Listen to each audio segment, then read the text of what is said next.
Doctor BR Ambedkar ఆశయాలకు అనుగుణంగా ప్రతి ఒక్కరూ భారతదేశ అభివృద్ధిలో భాగస్వాములు కావాలని టీడీపీ అధికార ప్రతినిధి పిఠాపురం మాజీ ఎమ్మెల్యే ఎస్వీఎస్ఎన్ వర్మ పిలుపునిచ్చారు. డాక్టర్ బిఆర్ అంబేద్కర్ 134వ జయంతిని మాజీ ఎమ్మెల్యే వర్మ ఆధ్వర్యంలో టీడీపీ శ్రేణులు ఘనంగా నిర్వహించారు. ఈ సందర్భంగా పిఠాపురం పట్టణం తాడిపర్తి నవకండ్రవాడ గొల్లప్రోలులో ఉన్న అంబేద్కర్ విగ్రహాలకు మాజీ ఎమ్మెల్యే వర్మ పూలమాలలు వేసి ఘనంగా నివాళులర్పించారు. ఈ సందర్భంగా అంబేద్కర్ బర్త్డే కేక్ను మాజీ ఎమ్మెల్యే వర్మ కట్ చేశారు. ఈ సందర్భంగా ఆయన మీడియాతో మాట్లాడారు.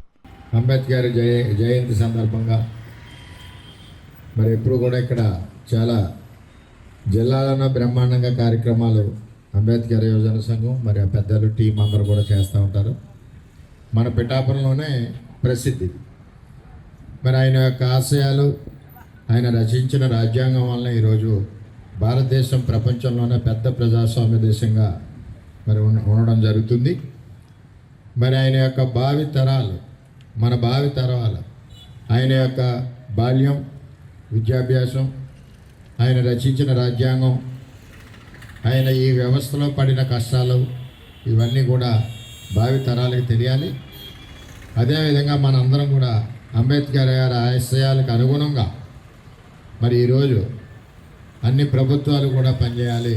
అదేవిధంగా మనం కూడా ఆయన ఆశయాలను ముందుకు తీసుకెళ్లాలని చెప్పి కోరుకుంటున్నాం.